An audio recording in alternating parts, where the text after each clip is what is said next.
Yang saya hormati Bapak Kepala SMP Negeri 6 Palopo, yang saya hormati Bapak Ibu calon guru penggerak, serta Bapak Ibu guru dan staf tata usaha yang bersempat hadir pada hari ini. Puji dan syukur kita panjatkan kehadiran Allah Subhanahu wa Ta'ala karena pada hari ini kita masih diberi kesehatan dan kesempatan untuk bersama-sama hadir di tempat ini dalam kegiatan definisi calon guru penggerak angkatan 6 Kota Palopo pada tanggal 11 November 2022. Adapun susunan acara untuk hari ini, yang pertama adalah menyanyikan lagu Indonesia Raya, yang kedua berdoa bersama, yang ketiga sambutan dari Bapak Kepala SMP Negeri 6 Palopo, dan yang terakhir adalah desiminasi calon guru penggerak yang akan dibawakan oleh Ibu Ridawati SPD MPD dan Bapak Darmawangsa SSI SPD. Untuk mempersingkat waktu, yang pertama susunan acara pertama adalah menyanyikan lagu Indonesia Raya. Kepada Bapak Ibu dipersilakan untuk berdiri.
Bapak Ibu silakan duduk kembali. Selanjutnya acara kedua yaitu berdoa bersama. Marilah kita bersama-sama membacakan doa sesuai dengan keyakinan kita masing-masing. Doa dimulai.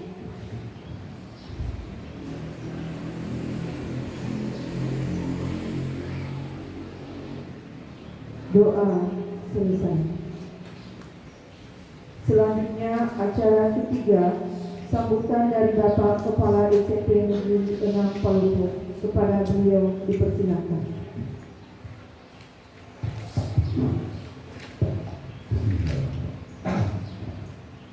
Assalamualaikum warahmatullahi wabarakatuh. Waalaikumsalam warahmatullahi wabarakatuh. Dan selamat pagi saudara-saudara kita semua. Marilah kita tahmidnya ucapkan syukur alhamdulillah kepada Allah Subhanahu wa Ta'ala karena pada hari ini kita masih sempat diberikan kenikmatan, kesehatan dan kesempatan untuk akan di sekolah kita ini dalam rangka pertemuan destinasi calon guru penggerak. Dan tak lupa memberikan lawan yang atas biasa dan besar sama. Cuma sekarang saya lihat tidak polos ya, tidak ada semua. Jadi masih ada beberapa teman-teman yang belum sempat hadir ini. Nah, di sini memang ditegaskan oleh Ibu Kepala Dinas. Bismillahirrahmanirrahim. Assalamualaikum warahmatullahi wabarakatuh. Waalaikumsalam. Dan selamat pagi serta salam sejahtera untuk kita semua. Yang terhormat Bapak Kepala SDP Negeri dan Matopo, yang saya hormati pula Bapak Ibu Wakil Kepala Sekolah dalam hal ini bidang kurikulum, yang saya hormati pula Ibu Kepala Tata Usaha SMP Negeri 6 Palopo, dan yang saya banggakan rekan-rekan guru dan staf tata usaha yang sempat hadir di ruangan ini untuk memenuhi undangan kami, dan kami berdua, saya Ibu Linda dan Pak dan Pak Waksa, mengucapkan banyak terima kasih untuk kesediaan Bapak Ibu guru berpartisipasi dalam kegiatan kami. Mudah-mudahan dapatkan amal pahala di sisi Allah Subhanahu wa taala.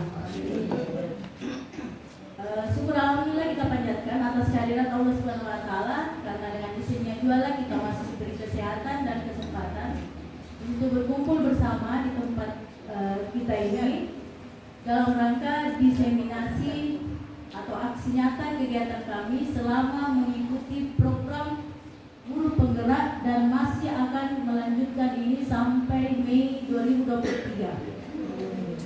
Jadi sebelumnya juga saya kami mengucapkan banyak terima kasih untuk Bapak Kepala Sekolah yang sampai detik ini memfasilitasi kami, memberi dukungan penuh kepada kami. Mudah-mudahan dari kegiatan ini yang kami ikuti kita bisa mendapatkan manfaat, kami bisa men-sharing apa yang kami peroleh di program ini untuk sama-sama kita terapkan di sekolah ini demi kemajuan pendidikan di sekolah kita ini. Salawat dan taslim tak lupa pula kita aturkan kepada junjungan Nabi besar kita Nabiullah Muhammad SAW sebagai rahmatan lil alamin untuk kita semua. Baiklah, saya mulai saja. Jadi untuk sesi pertama ini saya mulai dengan bagaimana budaya positif. Artinya sharing atau untuk membagikan apa yang kami peroleh yang terkait dengan proses pembelajaran, artinya teori yang kami peroleh di program ini kami bagi, dan itu nanti Bapak Ibu guru tergantung dari keyakinan hati dan idealisme masing-masing. Tapi mudah-mudahan bisa kita terapkan bersama-sama, tapi tidak mesti harus langsung kita mau mengubah. Ya, kita perlahan-lahan. Jadi tidak gampang itu merubah suatu kebiasaan, dan itulah yang dikenal dengan budaya. Dan kita harap mudah-mudahan kita bisa dengan adanya teori ini kita bisa mengaplikasikannya nanti di kelas masing-masing atau secara keseluruhan di sekolah kita ini. Baiklah, saya mulai saja. Sebagai pembuka, sekarang Pak Menteri membudayakan pantun. Jadi mau tidak mau kita juga mulai dengan pantun. Makan sate hangat-hangat, turun hujan lebat-lebat. Pagi-pagi penuh semangat, tantangan hidup semakin hebat. Ya, bahasanya orang semakin hebat sekarang. Saya tidak tahu apakah karena digitalisasi pembelajaran atau memang zaman yang semakin modernisasi.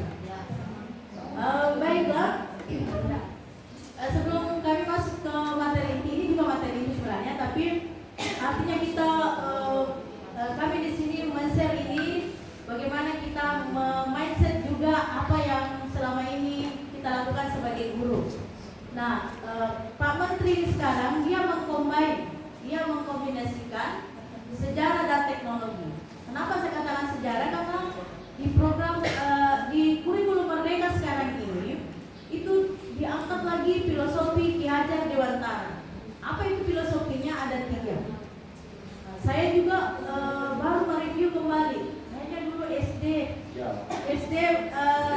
saya dengar slogan ini, dan sekarang direview kembali. Ingarso Sungtulodo, Irmadia Mangunkarsa, Tuturi Handayani. Apa itu Ingarso Sungtulodo?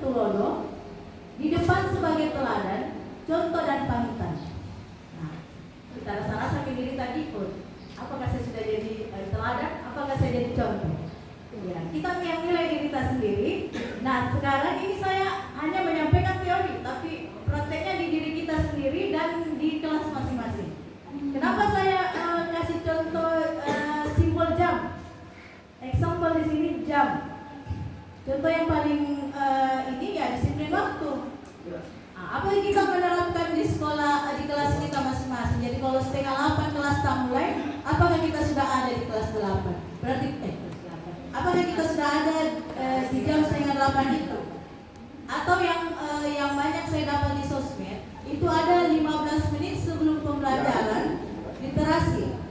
Dan itu pernah diterapkan Pak, tapi mudah-mudahan kita akan menerapkan lagi.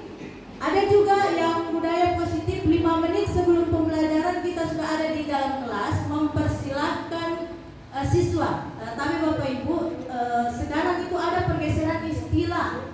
Jadi siswa itu mungkin agak kurang-kurang nanti kita dengar yang digantikan dengan murid.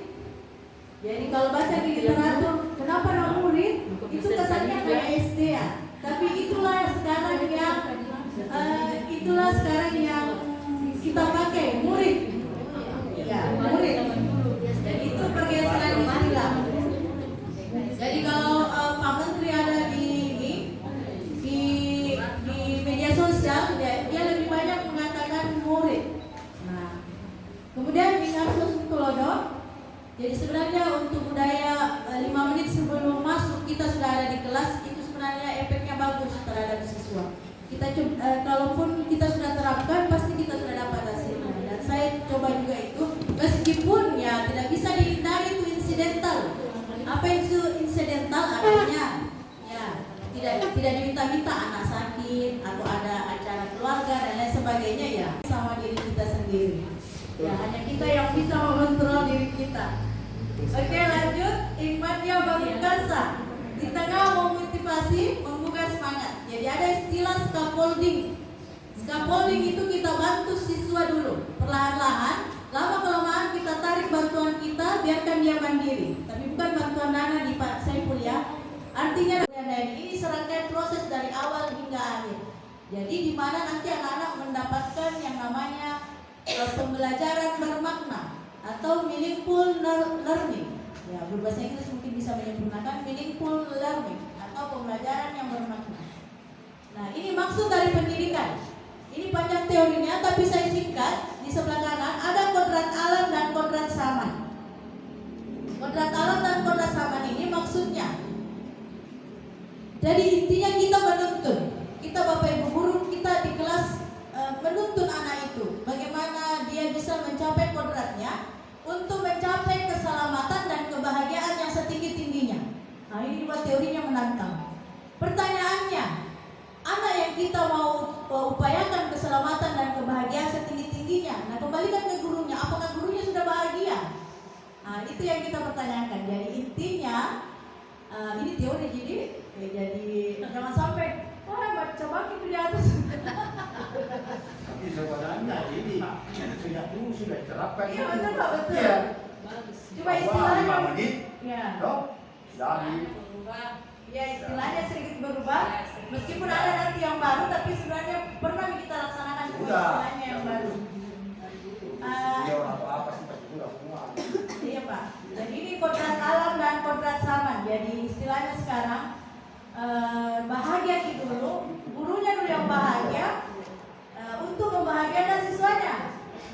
Jadi meskipun belum cair serti seumpama, ya. Karena kalau tidak bahagia ini bagaimana mau kita kasih bahagia siswa?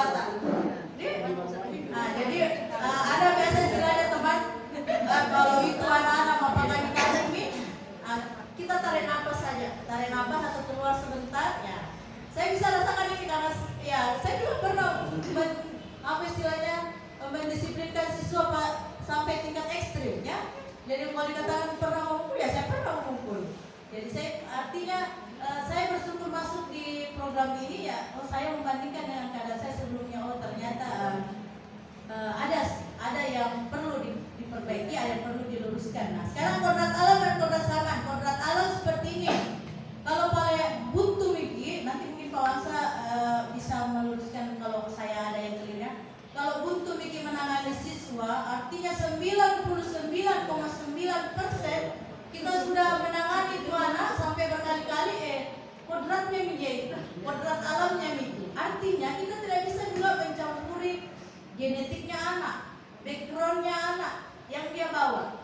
Jadi kita hanya bisa menuntun dia di sekolah. Oh, kesini kita ini arahnya yang bagus. Tapi kalau kita mau 100% mengubah anak itu mungkin ya tidak. Kemudian yang kedua, kodrat zaman. Nah, ini yang jadi momok sekarang, kodrat zaman. Guru harus mengikuti kodrat zaman. Nah, zamannya sekarang adalah digitalisasi pembelajaran. Jadi mau tidak mau Bapak Ibu, ya harus tahu pegang laptop. Dipegang-pegang gitu, ya. Kalau pada tidak mau mengetik di depannya, dipegang saja. Setidaknya itu ada simbol dari anak tahu Bapak Ibu, guru pegang laptop. Tapi kalau ada di laptop di depan tamu tidak mau, pasti keluar rasa ingin tahu tak. Kita sebagaimana ini lah. Mungkin kita pasti mencoba nih sesuatu yang baru. Jadi kalau ada yang bertanya, jadi harus bawa laptop terus masuk di kelas. Kalau saya persentase 75%, ya harus. Ya itulah. Tapi kalau di HP ya, laptop dengan HP sama. Dia fasilitas digital. Jadi bisa kita bawa laptop tapi bawa HP, iya, tapi pakai di dalam proses pembelajaran. Bukan untuk sosial media kita. Seperti banyak di P5. Di P5 kenapa? Mohon maaf Bapak Kepala Sekolah, saya tidak setuju kalau anak-anak dilarang bawa HP. Yang penting pada saat proses pembelajaran itu digunakan.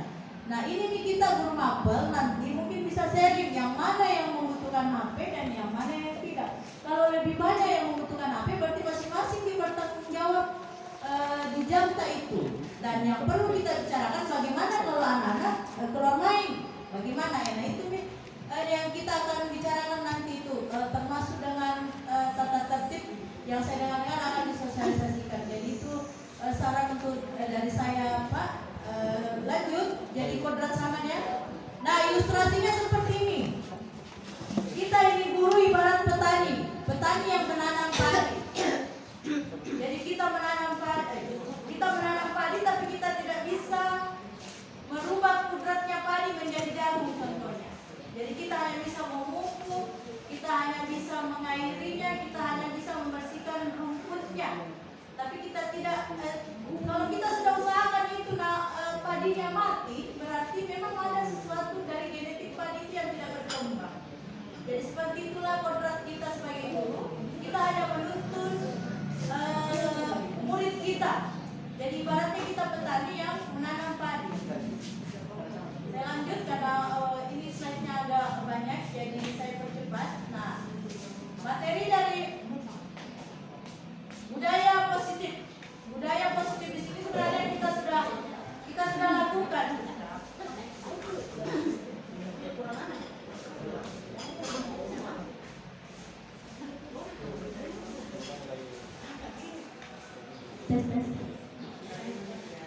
Saya lanjut materi budaya positif yang kami artinya ini teori yang kami sampaikan, yang kami dapat yang pertama disiplin positif dan nilai-nilai kebajikan universal.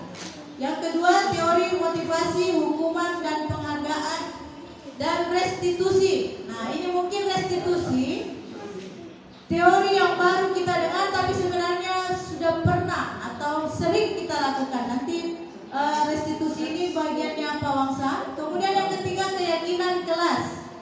Kemudian yang keempat kebutuhan dasar manusia dan dunia berkualitas. Yang kelima 5 posisi kontrol guru. Jadi saya juga baru mendengar ternyata 5 posisi kontrol guru. Saya selama ini hanya hanya 1 posisi kontrol guru, yaitu memantau di dalam kelas. Ternyata ada 5 posisi kontrol guru. Kemudian yang keenam lanjutan dari restitusi ada namanya segitiga restitusi. Oke, saya lanjut. Nah, apa itu budaya positif? Budaya positif itu hal yang bentukannya itu lama. Artinya tidak serta-merta orang langsung berbudaya positif jika memang ada kendala. Nah, yang pertama kita mulai dari peraturan kelas. Nah, peraturan kelas. Selama ini kita buat peraturan kelas nih. Wali kelas, ya peraturan kelas. Tetapi untuk saat untuk kurikulum merdeka ini bergeser ke keyakinan kelas. Jadi kalau ada nanti contohnya di sini, kalau mau dibikinnya Kalau mau bikin tata tertib kelas, bukan lagi tata tertib kelas namanya, tapi kita bikin, kalau umpamanya bikin di percetakan, judulnya keyakinan kelas. Nah, berarti kencang-kencang ini keyakinan kelas, berarti harus yakin dengan hati ini. Kemudian keyakinan kelas, setelah itu dia mengarah ke lingkungan positif. Setelah lingkungan positif, dia akan membentuk suatu budaya positif. Nah, yang mana itu keyakinan kelas? Jadi ini informasi tambahan Bapak Ibu ya, untuk semester genap. Seumpama kita mau bikin tata tertib kelas, setelah sosialisasi nanti kita pakai kata keyakinan kelas. Yang mana contohnya itu?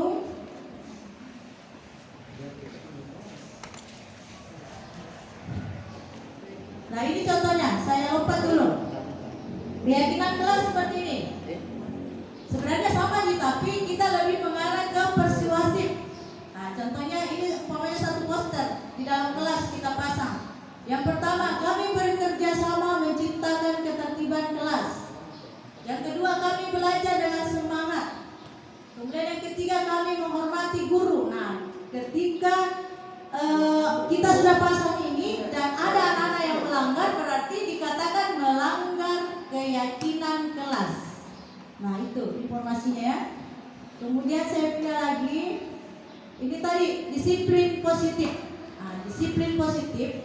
Kalau kita dengan disiplin, kata disiplin, pasti kita mengarah ke hal-hal yang bersifat katakanlah hukuman. Kamu kalau melanggar disiplin dihukum. Tapi sekarang ini dia bergeser. Disiplin ini kita menggali potensi menuju sebuah tujuan, sesuatu yang dihargai dan bermakna. Jadi intinya di sini bagaimana kita mengarahkan anak mengontrol dirinya. Begitupun juga dengan kita sebagai guru, bagaimana kita mengontrol diri. Ya, saya juga biasa terkadang lost control.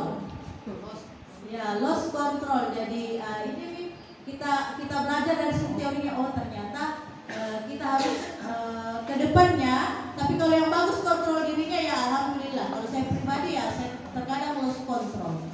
Jadi kita meyakini diri masing-masing apakah saya lost control atau sudah dalam posisi aman. Kemudian nilai-nilai kebajikan. Nilai-nilai kebajikan universal inilah yang mengarah kepada profil pelajar Pancasila. Yang mana itu profil pelajar Pancasila nanti bagiannya Pak Wangsa. Nah, saya mendengar saya membaca di bahasan di Humas P5 itu. Nah, jadi ini juga kita harus pahami apa sebenarnya itu P5. Guru kelas 7 mungkin bisa nanti membantu kami sebenarnya apa itu P5, dan saya rasa sudah dibahas juga di MGP Kota. Apa sebenarnya itu P5? Tidak mesti ada kesalahannya, umpamanya siswa kelas 7 langsung P5 lagi itu. Nah, jadi ya kita harus bisa mengontrol juga diri. Jadi kalau dikatakan nilai-nilai kebajikan itu mengarah kepada profil pelajar Pancasila, beriman, bertakwa, mandiri, gotong royong dan seterusnya. Nah, ini satu yang kita harus pahami. Inilah yang maksudnya kami di sini mensosialisasikan ya, kita mengarah ke perubahan paradigma. Paradigma apa ini yang ditemukan oleh Stephen R. Covey, yaitu stimulus respon. Kita mengarah ke teori kontrol. Jadi Bapak Ibu, kita perlahan-lahan membiasakan diri di dalam kelas kita. Yang pertama, kita terkadang memberi tugas anak sama, menyamaratakan tugas anak. Ternyata kita mengarah ke teori kontrol. Realitas kebutuhan kita berbeda.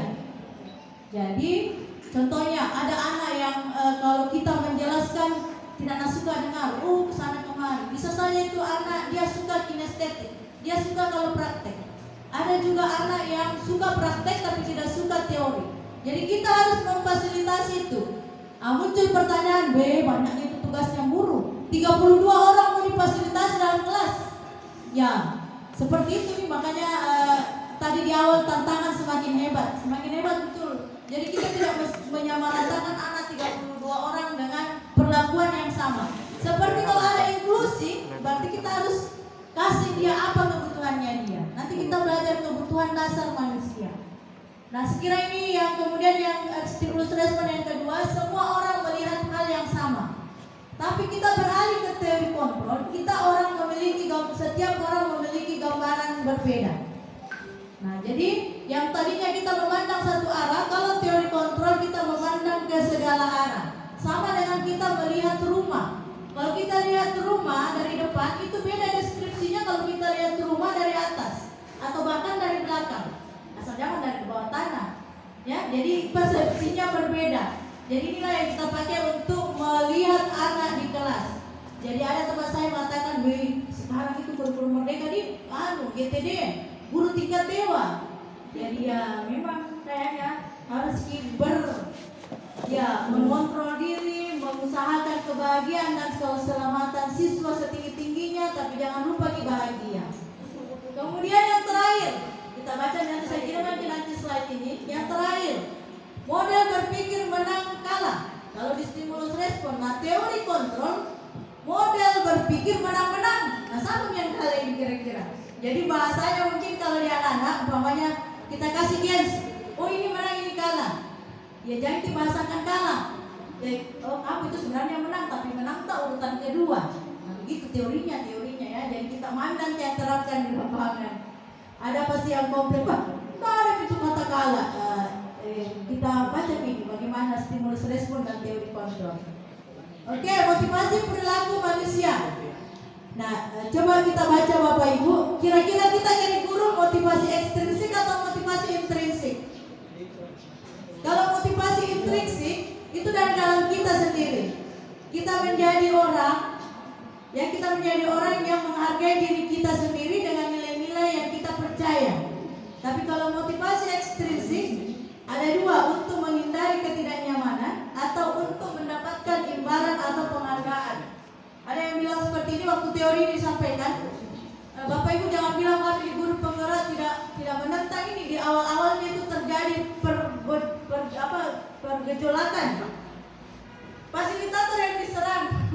Oh ibu bukan ibu yang mengajar ini. Tapi lama-kelamaan fasilitator mengungkapkan bahwa kami juga pernah jadi guru Bapak Ibu. Lama-kelamaan dengan teori dan membangkitkan kesadaran, lama-lama kita berpikir, oh jadi betul juga itu. Jadi di awal-awal perdebatan itu ya itu sama juga mungkin Bapak Ibu pada saat sampaikan teori, oh ini di atas padahal ini hanya teori yang kami sampaikan.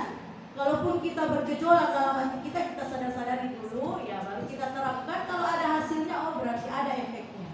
Kalau tidak, ya kita kaji lagi ulang. Jadi contohnya seperti ini. Nah pasti jadi guru sih, karena mau tidak dapat sertifikasi toh. Ya itu motivasi keduanya, tapi yang jelas motivasi intrinsiknya. Kita jadi guru karena terus terang waktu tes wawancara di program guru penggerak, mungkin ya saya dari salah satu orang yang lulus ya gara-gara ada jatuh air mata pada saat wawancara. Mungkin juga Pak Wangsa bisa menceritakan nanti kalau ada waktu ya. Jadi kenapa kita jadi guru? Kalau memang niat dari dalam hati kita jadi guru, pasti itu akan kita sadari motivasi intrinsik. Saya jadi guru karena dua. Yang pertama sebagai amal jariah, yang kedua untuk mendapat kehidupan yang layak. Tapi intinya itu amal jariah, karena meskipun kita sudah tiada, tapi ilmu yang kita ajarkan bermanfaat untuk murid kita dan dia kembangkan lagi, maka pahalanya itu mengalir terus dari kita. Kalau itu ada dalam hati kita, menangis kita kalau ditanya kenapa kita jadi guru. Kalau tidak menangis, bagaimana? Kembali ke diri kita masing-masing. Oke, lanjut keyakinan kelas. Ini tadi mungkin saya lanjutkan keyakinan kelas karena sudah ada tadi contohnya kita sendiri yang keyakinan kelas didiskusikan bersama anak-anak. Bukan kita yang tentukan. Jadi tolong anak-anakku, kita diskusikan sekarang keyakinan kelas apa yang kita mau bikin. Coba dimulai dari kita, apa yang kita mau pada saat di kelas. Itu semua kita catat, kemudian kita rangkum menjadi contoh yang seperti saya sebutkan tadi. Seperti ini. Ibu kalau banyak pun nanti keyakinan kelasnya kita rangkum menjadi lebih umum. Kalau saling menghargai teman, saling menghargai guru, kita pakai saling menghargai atau saling menghormati. Saya kira seperti ini nanti penerapannya kami bisa contohkan. Nah ini kebutuhan dasar manusia. Kebutuhan dasar manusia mungkin bisa kita baca apa itu kebutuhan dasar manusia. Inilah mungkin yang menjadi dasar perilaku anak-anak kita, perilaku murid-murid kita. Kenapa itu anak-anak begitu dia? Nah, yang pertama, kebutuhan untuk bertahan hidup. Apakah kebutuhan bertahan hidupnya itu sudah terpenuhi? Survival. Contohnya, anak-anak kebutuhan jasmani dan rohaninya, sandang pangan dan papannya. Pertanyaannya, bagaimana dia mau belajar bagus kalau dari rumahnya tidak sarapan? Nah, kalau tidak ada juga yang mau dia konsumsi, bagaimana?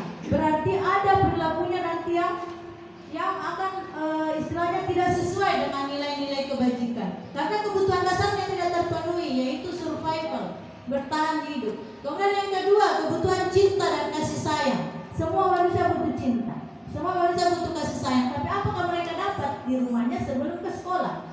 Nah, kalau di rumahnya mereka tidak dapat, di sekolah juga tidak dapat, pasti mereka mencari di luar. Maka itulah biasa terjadi perilaku menyimpang. Kemudian yang kebebasan. Anak-anak, murid-murid kita butuh kebebasan. Dalam artian apa? Bebas dia mengekspresikan. Seumpama dia mau bertanya dan dilarang, dia mau menyanyi dan dilarang. Nah, itu yang kita harus perhatikan di dalam kelas. Mereka juga butuh kebebasan. Kemudian mereka butuh kesenangan atau fun.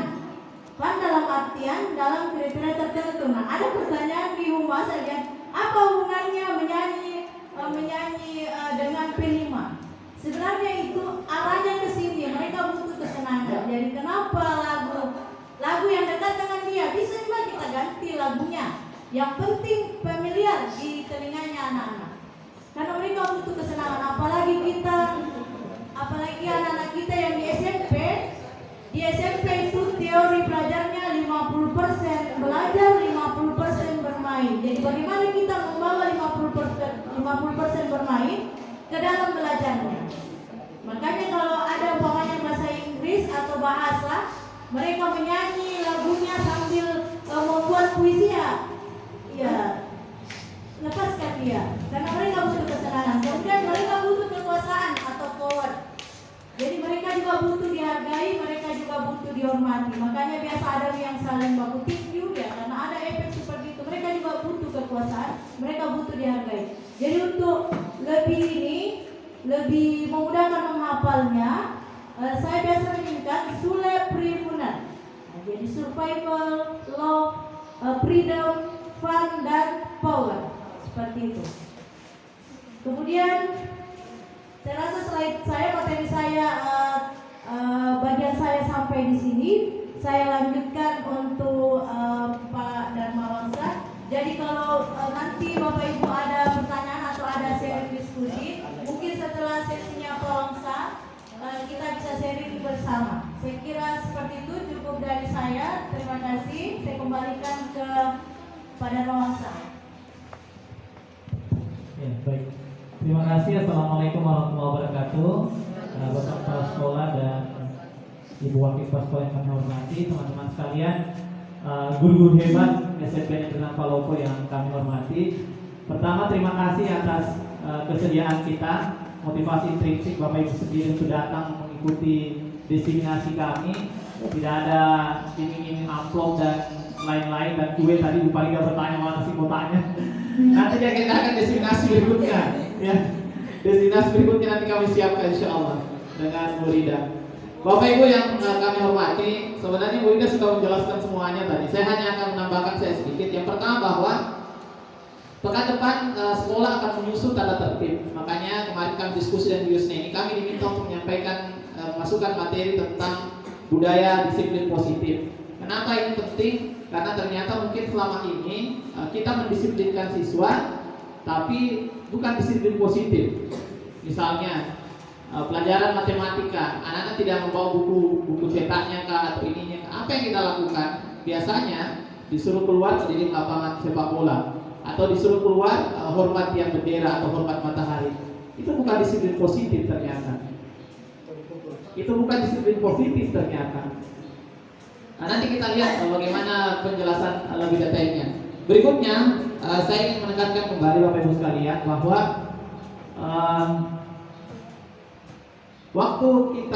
waktu kami ada pelatihan di Hotel Harapan, kami disuruh melihat rapor pendidikan sekolah kita SMP Negeri Palopo. Dan ternyata nilai rapor pendidikan kita nilainya di bawah standar, merah sudah. termasuk pada angka literasi, numerasi, dan karakter. Merah semua. Ini hasil kerja kita sekolah. Kepala sekolah sampai dengan turunannya, inilah hasil kerja kita. Sayangnya kami tidak punya filenya, seandainya kami bisa perlihatkan bahwa tahun kemarin, hasil analis tahun kemarin yang survei lingkungan sekolah yang pernah kita isi, anak-anak pernah isi hasil LKM, nilai kita di bawah standar, kuning dan bahkan ada yang merah. Ada bahkan yang miskonsepsi saya lihat kemarin itu waktu kami bedah itu hasil rapor tentang pembelajaran di kelas dan asesmen apa itu kemarin. Nah, pertanyaan keduanya adalah kita juga punya anak yang sekolah di tempat lain mungkin. Bagaimana seandainya gurunya juga berprinsip bermasa bodoh?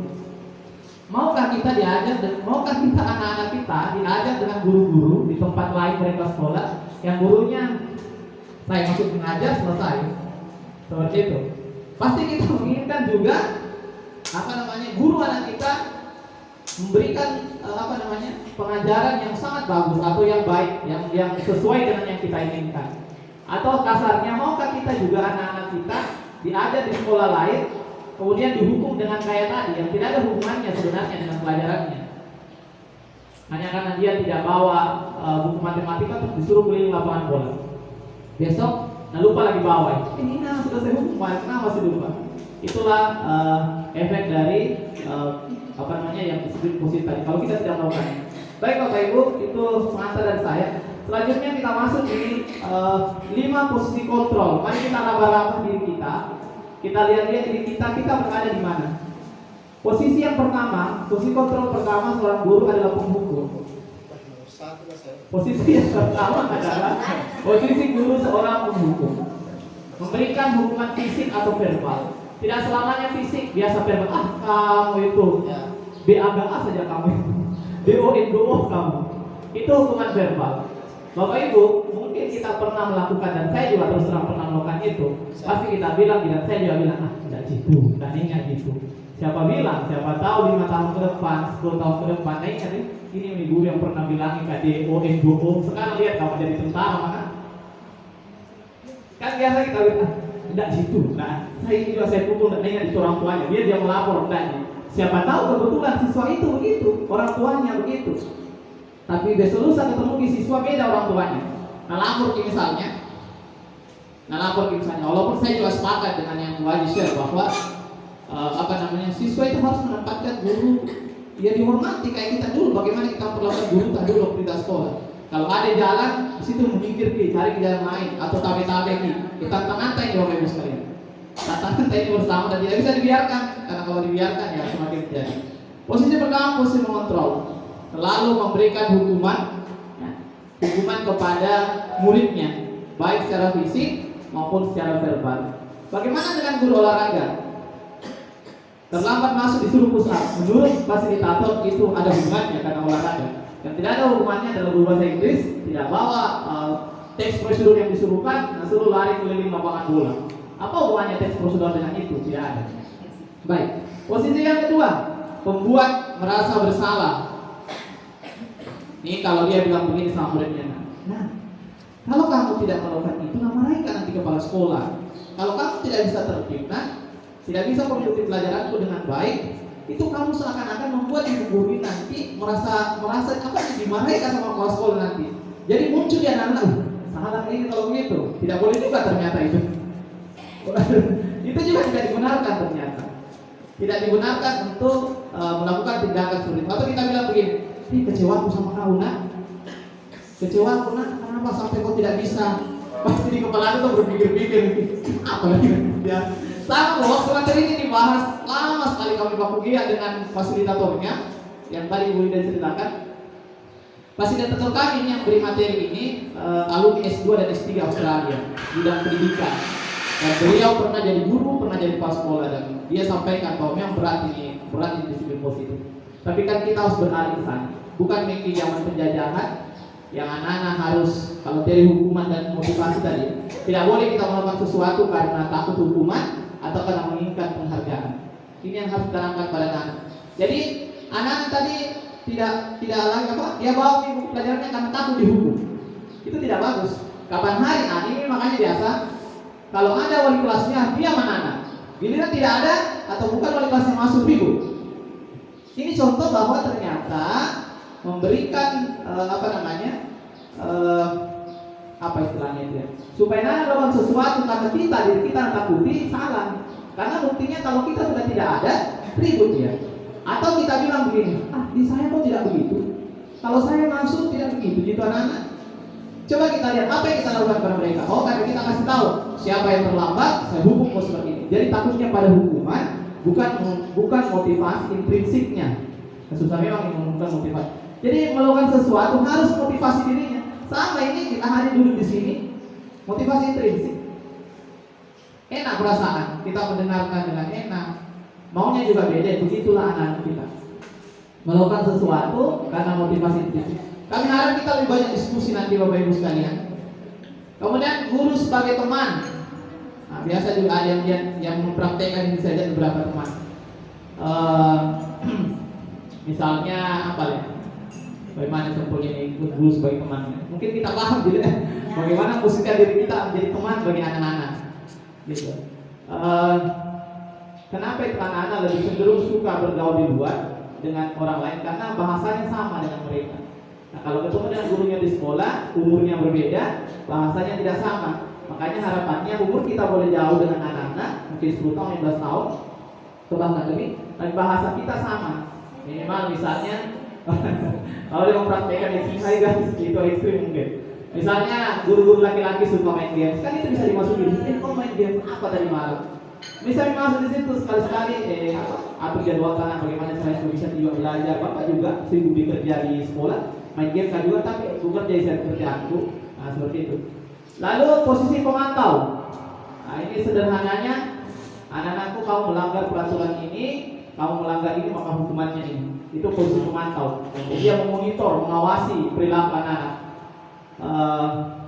Kamu melanggar pasal ini, pasal sekian, maka hukumanmu adalah ini. Tidak ada preventifnya, tidak ada pencegahannya. Yang ada seperti menunggu bola di depan gawang. Pokoknya nunggu saja kalau ada anak berbuat salah, ada anak berkelahi, ada anak bolos. Tidak pernah ditelusur. Problemnya apa? Masalahnya di mana? Tadi juga sudah sampaikan. Kebutuhan dasar manusia. Jadi katanya, menurut fasilitator dan instrukturnya materi ini, anak-anak yang bermasalah di sekolah cek saja itu 5 tadi Bu Lila. Cek saja 5 itu.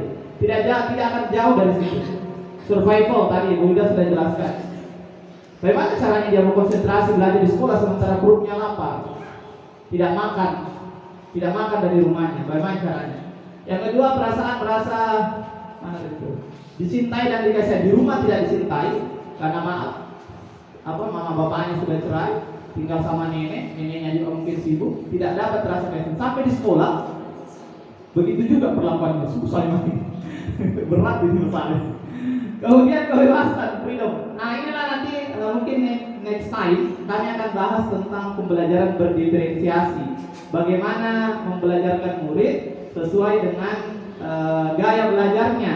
Kan gaya belajar anak-anak menurut ahli BD itu ada 3: audio, visual, dan kinestetik. Ada yang suka mendengar tapi tidak suka menulis. Ada yang suka menulis tapi tidak suka mendengar. Ada yang kayak cacing kemanasan dalam kelas, lari ke sana kemari. Tapi kalau pembelajaran praktek nggak suka ini. Nanti kapan hari kami akan berikan materi tentang itu, pembelajaran berdiferensiasi. Bagaimana mendesain pembelajaran yang berpihak pada murid. Ada bahkan ekstrim di kurikulum Merdeka ini, dia bilang di situ pembelajaran menghamba pada murid.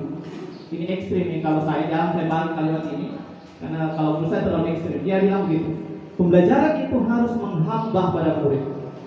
Artinya apa? Kalau mau dibahasakan sederhana, murid itu Tuhan, kita ini pengikutnya. Ekstrimnya, kan saya jarang pakai. Saya lebih cocok pakai itu berpihak pada murid, sesuai dengan kodrat zamannya dan kodrat alamnya tadi. Yang terakhir, ini katanya disarankan dipakai di posisi sebagai manajer. Kadang-kala kita menjadi temannya, kadang-kala kita menjadi pemantau, tapi sangat jarang kita menjadi penghukum. Apa itu posisi manajer? Bagaimana seorang manajer melihat apa masalahnya tadi dengan anak? Kenapa ini si Keisha selalu terlambat ke sekolah? Ayo kita cek. Oh, ternyata tidak ada kasih bangun di rumahnya misalnya. Maka masalahnya itu dicarikan cara. Atas kesempatan yang diberikan. Sebenarnya seperti ini yang perlu diperbanyak barangkali di sekolah kita ini. Kita berdiskusi bersama bagaimana memikirkan ini kondisi sekolah kita ini, utamanya yang terkait dengan apa yang dibahas tadi Bapak dan Ibu pemateri itu apa namanya, secara teori itu sangat bagus kalau menurut saya. Makanya pernah saya bertanya di Humas bahwa mungkin bagus ini disiplin positif diterapkan di sekolah, gitu ya. Hanya persoalannya barangkali dalam pelaksanaannya. Nah, sama halnya dengan kegiatan P5 yang baru-baru ini kita laksanakan. Saya pikir secara konsep itu bagus sebenarnya, secara konsep bagus. Kenapa saya pada saat itu juga sedikit memberikan apa namanya, kritikan terkait dengan pelaksanaannya, Pak, Bapak Ibu, terkait dengan pelaksanaannya, karena bisa kita saksikan sendiri siswa kita, bukan konsepnya yang saya persoalkan. P5 itu adalah kegiatan dari menteri, kegiatan kita sangat bagus, sudah dipikirkan bersama matang-matang di tingkat kementerian. Sisa pelaksanaannya ini kita lihat sendiri kan Pak Darmawansyah, siswa kelas 7 itu tidak sedikit siswa Bapak dan Ibu guru kelas 8 yang mengeluh bahwa mengganggu. Nah, itulah sebenarnya yang menjadi bahan kritikan guru-guru kelas 8 dan kelas 9 tentang kegiatan P5 tadi kan kita singgung sedikit tadi ya. Kemudian yang kedua terkait dengan ketidaktahuan kami guru kelas 8 dengan guru kelas 9 tentang kegiatan P5 ini. Sebagaimana yang dijelaskan oleh Pak Darmawansyah bahwa ternyata saya juga baru tahu ternyata pada itu kegiatan P5 tidak berkaitan dengan capaian pembelajaran. Saya pikir saya berkaitan dengan itu. Nah, inilah juga mungkin barangkali tugasnya teman-teman yang dari kelas yang kelas 7 apalagi yang baru-baru ikut pelatihan untuk mensosialisasikan ini ke teman-teman kelas 8 dan kelas 9. Jangan menunggu nanti ada pelatihan berikutnya, ada di pelatihannya nanti, tidak belum tentu ada, tahun depan belum tentu ada. Jadi kalau istilahnya sekarang itu mengimbaskan, ya kami kan tidak tahu apa-apa Bapak Ibu. Nah itu, jadi kegiatan P5 ini bukan kami tidak mendukung. Ada juga pernyataan yang cukup katanya jangan diserang gurunya. Tidak, siapa yang menyerang gurunya? Hanya pelaksanaannya ini yang kami. Jadi bukan 1-2 kali siswa berkelahi Bu, Bapak Ibu. Ya, dan itu terkait dengan kegiatan menyanyi juga tadi ya, kegiatan menyanyi. Nah, saya melihat bernyanyi itu bagus, saya senang juga bernyanyi, meskipun saya bukan penyanyi ya, tetapi saya dalam pelaksanaannya juga perlu kita pikirkan bersama, karena bernyanyi bersama-sama di depan sekolah kira-kira sampai jam 8:30. Setelah itu anak-anak kosong, pray panca ya, pray. Nah disitulah anak-anak berkesempatan untuk melakukan hal-hal yang tidak bagus, misalnya merusak fasilitas sekolah, berkelahi, dan bukan 1-2 kali kita dikomplain. Ada Pak Tentara datang komplain, katanya dia mau lapor ke kepala dinas, mengancam. Di sebelah masyarakat dari luar itu memantau kita. Jadi, tetapi ini bukan hanya juga kesalahan P5 ya. Ini adalah kalau saya mau mengatakan ini adalah ketidakpedulian kita semua terhadap kegiatan PBN di sekolah kita. Nah, gitu. Jadi jangan merasa bahwa apa yang kami kritikan itu adalah sesuatu hal yang negatif. Tetapi sebagaimana tadi dikatakan bahwa itu adalah disiplin positif ya. Mari kita bersama-sama berpikir secara positif untuk kedisiplinan siswa kita. Nah, secara konsep tadi itu sudah sangat bagus, termasuk tata tertib. Kalau perlu ya mungkin Bapak Darmawansyah dan Ibu Ridwati sudah bisa menuangkan di situ ide-ide disiplin positifnya yang seperti apa yang akan kita berikan ke siswa. Karena tidak bisa kita pungkiri, sebagaimana yang saya katakan tadi, saya ini barangkali orang yang sering sekali memarahi siswa. Kalau memukul ya mungkin tidak nih. Dulu nih sejak saya sudah sertifikasi lah, saya di training bagus-bagus, saya sudah menghindari yang namanya pukulan. Tetapi secara verbal itu tidak bisa saya pungkiri, saya sering memarahi siswa, Pak. Nah, terima kasih tadi teorinya itu sudah sangat bagus, sisa penerapannya bagaimana. Mudah-mudahan kita sepakat semua untuk bagaimana menerapkan ini. Karena kenapa Bapak Ibu bisa kita refleksi beberapa sudah 3 tahun terakhir ini kondisi sekolah kita secara siswa itu menurun. Itu kira-kira karena apa? Coba dipikirkan bersama. Itu karena masyarakat selalu melihat SMP 6 nakal, setiap hari berkelahi di luar. Nah, itu kan yang menurunkan kepercayaan masyarakat untuk menyekolahkan anak-anaknya ke sini, ke SMP 6. Nah, oleh karena itu, mari kita mengembalikan kembali kepercayaan masyarakat untuk menyekolahkan di sekolah kita. Kalaupun misalnya nanti tata tertibnya dibahas sedemikian rupa sampai bagus ya, mungkin nanti efeknya nanti ada siswa yang keluar 2 sampai 3 orang. Saya pikir itu tidak masalah dibanding dengan tingkat kepercayaan masyarakat nanti ke kita. Bayangkan Ibu Juniat berkata, panas, tidak mau anak-anak sekolah di SMP 6, ada sudah berapa, ada 5 anak-anak katanya, bukan 5 ya, dekat-dekat sekolahnya, semuanya lari ke SMP 2. SMP 2 kira-kira pertanyaan kita bagaimana? Apa kira-kira yang membuat anak-anak lari ke situ? Jadi ini sudah 3 tahun terakhir ini ya. Nah itu, saya pikir itu untuk sementara. Mudah-mudahan ini menjadi bahan diskusi kita. Iya, terima kasih. Saya dulu baru ke Ibu Rida karena mic-nya sudah terbuka. Yang pertama, Pak Anas dan Ibu Haji Dharma, terima kasih atas saran dan masukan terkait dengan pelaksanaan P5 yang sudah kami selenggarakan kemarin.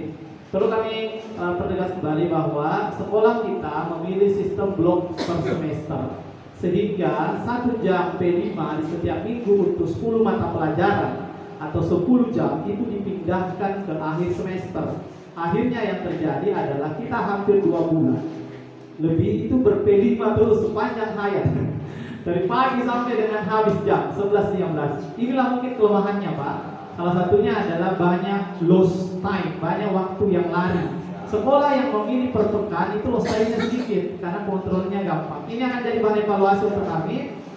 Evaluasi yang lainnya juga, kami juga sebagai mewakili teman-teman guru kelas 7 memohon maaf jika selama implementasi P5 ini banyak mengganggu, terutama Bu Martini dan Bu Fatma yang selalu mengajar di kelas 8A dan 8B. Kalau kami menyanyi di situ keluar dikasih di luar, menyaksikan kami juga bernyanyi, kami mohon maaf.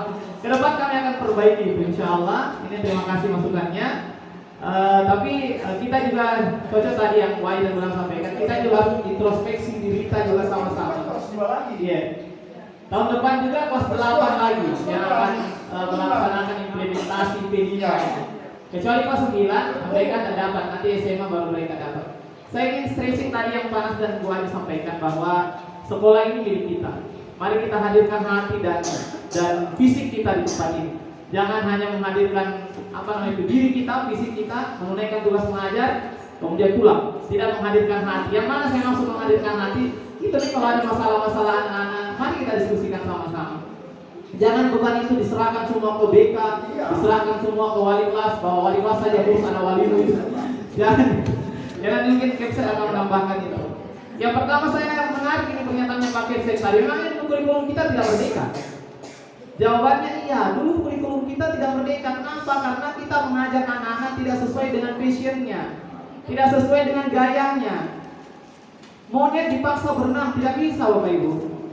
Tadi kan sudah dibahas oleh Bu Ida pertama sekali. Kalau kita menanam jagung, jangan pernah bermimpi akan tumbuh beringin, akan tumbuh pasti akan tumbuh adalah jagung. Cuma ingat, ada orang menanam jagung, 2 orang, yang satu subur, yang satu mati. Kenapa yang satu subur? Dia memberikan perlakuan yang luar biasa. Bapak Ibu, mari kita introspeksi diri kita. Hari ini kita mendidik anak-anak kita, dia akan jadi orang atau tidak ada di tangan kita 10 tahun ke depan. 10 tahun kita istilahnya ini apa ya? Apa ya? Kalau kita salah dalam memperlakukan mereka, maka 10 tahun ke depan mereka tidak akan jadi apa-apa dan bahkan bisa menjadi sampah-sampah masyarakat, dan mohon maaf kita pernah menjadi bagian dalam proses pembentukan mereka. Kurikulum Merdeka begitu arahnya. Yang terakhir dari Wajib Dharma tentang hukuman dan konsekuensi. Hukuman tadi kita jelaskan wajib. Anak-anak tidak kerja matematika disuruh pusat, itu hukuman, tidak ada hukumannya. Tapi konsekuensi harus ada hubungannya dengan pelanggarannya. Contoh, terlambat masuk kelas jam pelajaran matematika. Apa konsekuensi yang ada hubungannya? Saat temannya istirahat, dia tetap mengerjakan tugas matematika tadi. Jadi jam istirahatnya dia pakai untuk itu. Itu kalau dalam disiplin positif dia namanya konsekuensi. Tidak boleh hukuman, penggantinya adalah konsekuensi. Jadi memang tidak ada fisik dan tidak ada verbal sama sekali. Dan yang kedua, jangan sampai tidak ada hubungannya. Tidak ada hubungannya dengan pembelajarannya. Kayak tadi yang kami contohkan, kalau dia matematika, jangan pernah disuruh untuk hormat bendera, karena tidak ada hubungannya itu. Tapi kalau dia terlambat masuk pelajaran bahasa Inggris, saat jam istirahat panggil dia ke ruang guru, kasihkan itu pekerjaan yang dia lewati tadi. Misalnya Ibu Haji sudah menjelaskan 2-3 slide, kasihkan 2-3 slide itu dia tulis kembali, jadi waktu istirahatnya dia pakai untuk itu. Nah, itu nanti dia akan menyadari sendiri, kalau begitu terus kan tidak istirahat lah. Lagi-lagi memang terkadang dalam pikiran kita, hukuman fisik dan verbal itu langsung kelihatan. Kan begitu Bapak Ibu ya, langsung kelihatan. Padahal efeknya, bilang materinya tidak ada efeknya. Dia hanya akan takut dengan hukuman. Kapan tidak ada hukumannya, dia akan melanggar lagi. Yang menarik lagi dari Bu Haji tadi, yang lebih ekstrim Bu Haji waktu itu kami tanyakan langsung ke fasilitator tentang hukuman dan punishment. Bukankah selama ini kita beribadah mengharapkan surga dan neraka, Ibu fasilitator? Bukankah selama ini kita sholat, kita mengaji, kita berdoa, yang kita harapkan adalah surga dan neraka? Apakah itu bukan bukan suatu bukan kamu intrinsik, tapi karena ada harapan? Tapi kata fasilitatornya, yang tadi intinya kalau tentang ibadah, tentang sholat, tidak bisa kita arahkan ke sana. Kita tidak bisa ke sana. Misalnya kayak tadi, sholat itu vital. Kalau dia tidak lakukan selama waktunya, tidak bisa. Misalnya dia tidak sholat maghrib, terus kita bilang, ya bener sholat maghrib kok jangan ini ya. Padahal sudah 7 tahun, tidak bisa kalau gitu. Karena ini vital ini. Yang kayak tadi, yang sholat itu dipukul.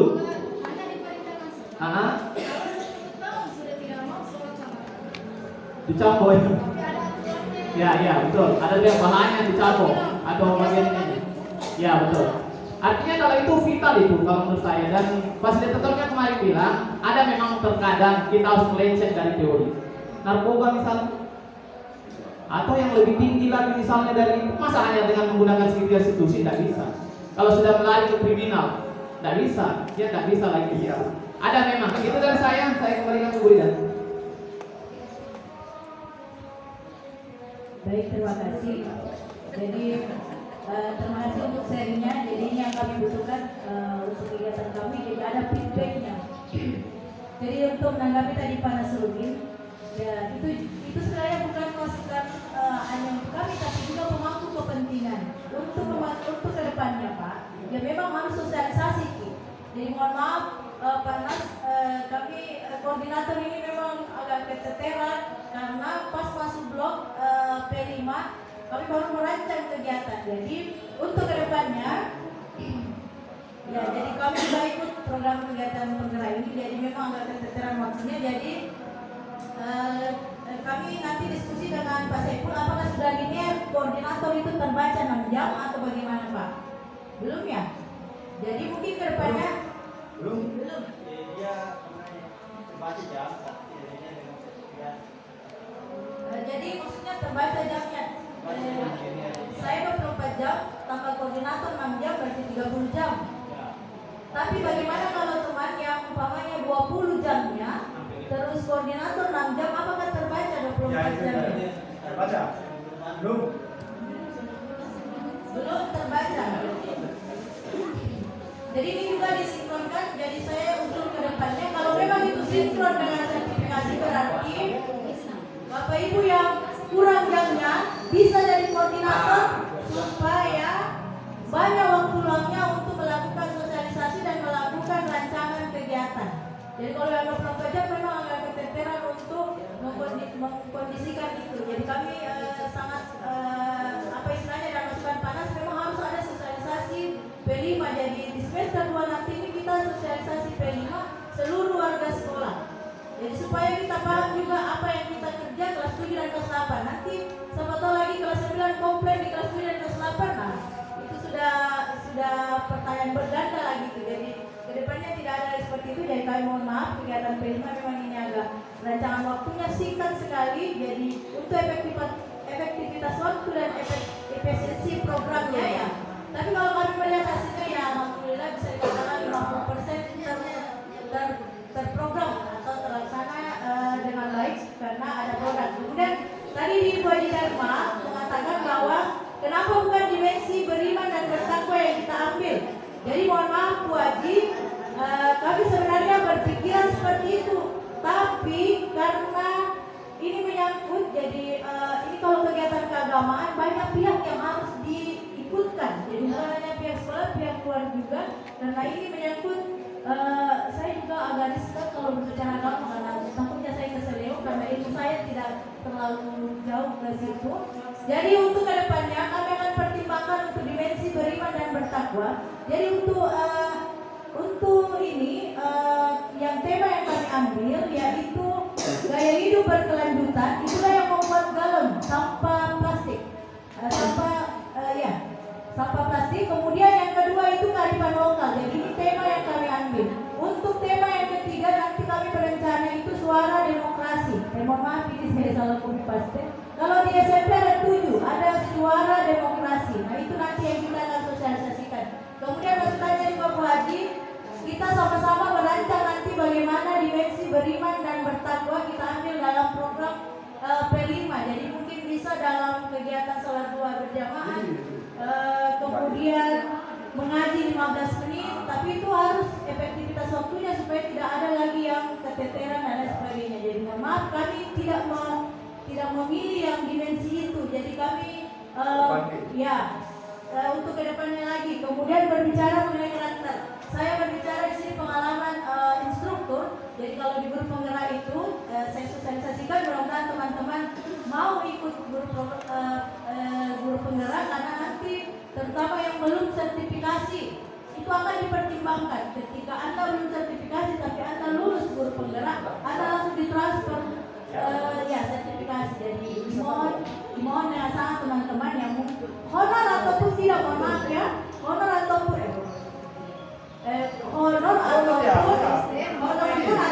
PNS saya begitu. Jadi nanti bisa mengikuti. Jadi di guru penggerak itu ada di atasnya pengajar praktik di sini kebetulan kepala sekolahnya SMP 2. Mereka juga lalu seleksi. Di atasnya lagi itu ada namanya fasilitator di tingkat provinsi. Di atasnya lagi ada namanya instruktur itulah yang seleksi kementerian. Nah ini ada yang dari Bali pengalamannya seperti ini. Ada suatu daerah di Jawa Barat itu ya mohon maaf katakanlah berasal dari daerah miskin, ya putus sekolah diambil kurang lebih itu 100 sampai 200 orang waktu hari. Dia putus sekolah karena berasal dari keluarga mohon maaf miskin tidak mampu. Jadi bagaimana telantar diambil. Ada pengusaha diambil itu 100-200 orang, dibikinkan asrama, dikasihkan makanan yang sama, dikasihkan program yang sama, guru-gurunya diseleksi untuk mengajar seperti itu. Dan apa yang terjadi? Semua dalam sekolah itu anak-anaknya berhasil dan itulah yang mengimbaskan selanjutnya. Jadi kalau kita lihat seperti itu pengalaman yang ada di Jawa Barat, bisa kita lihat mungkin di daerah Sumedang kalau tidak salah pengalamannya di situ. Jadi memang guru dan sekolah itu salah satu penentu keberhasilan pendidikan. Nah, sama dengan anak-anak kita. Coba kita bayangkan seandainya ada investor yang bisa menampung anak-anak kita, dikasihkan makanan yang berkualitas, dikasihkan program yang berkualitas, pasti akan ada hasilnya. Artinya kita kembali ke kodrat alam sekarang ini. Jadi kalau memang umpamanya kalau 1-2 orang yang menerapkan budaya disiplin positif itu mungkin tidak berdampak besar, tapi coba kalau seluruh kita mendisiplin mendisiplinkan anak-anak dengan budaya positif mungkin terlihat hasilnya. Jadi kalau ada yang bilang kenapa itu anak-anak budayanya teriak-teriak, nah, itu mungkin menjadi analisa kita bersama. Kenapa seperti itu? Berarti bisa saja anak itu terbiasa berteriak, ya bisa saja karena ketika dia ingin belajar, tapi ya mohon maaf gurunya tidak masuk. Akhirnya sering terjadi seperti itu, mereka menjadikan kebiasaan seperti itu. Jadi mohon maaf. Jadi ini yang kita perlu tingkatkan, kita perlu motivasi diri kita ya mengajar dengan hati, mengajar dengan bahagia, jangan sampai mengajar karena hanya ini.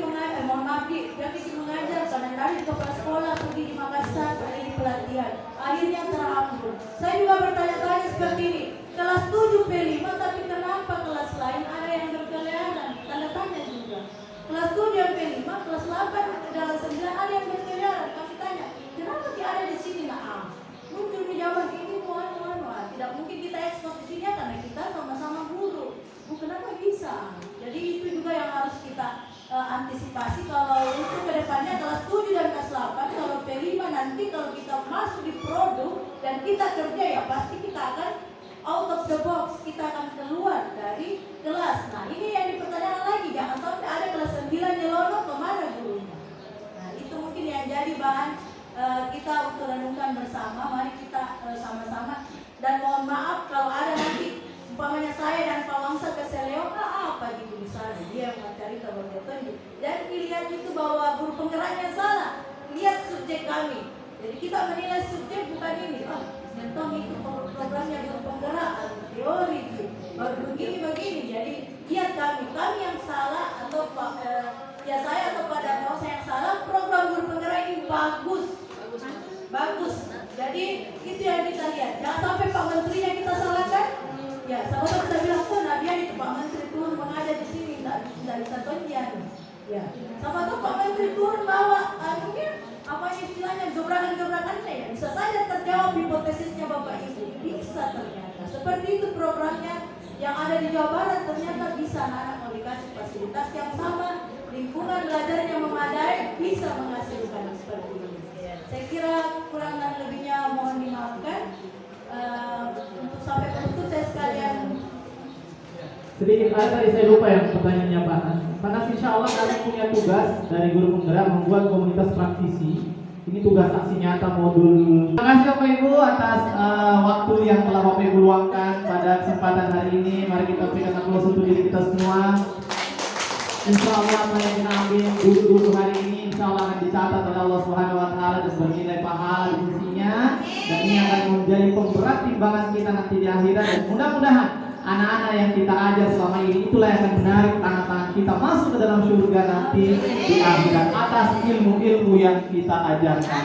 Terima kasih, salam hangat dan salam bahagia dari kami. Ini motonya guru penggerak Bapak Ibu. Salam bahagia. Kita harus selalu bahagia dengan profesi kita. Terima kasih. Wabillahi taufiq wal hidayah. Assalamualaikum warahmatullahi wabarakatuh. Selamat pagi, salam sejahtera untuk kita semua. Saya kembalikan ke Ibu Sri sebagai moderator. Terima kasih kepada Bapak Ibu pemateri dan khususnya kepada Bapak Kepala Sekolah.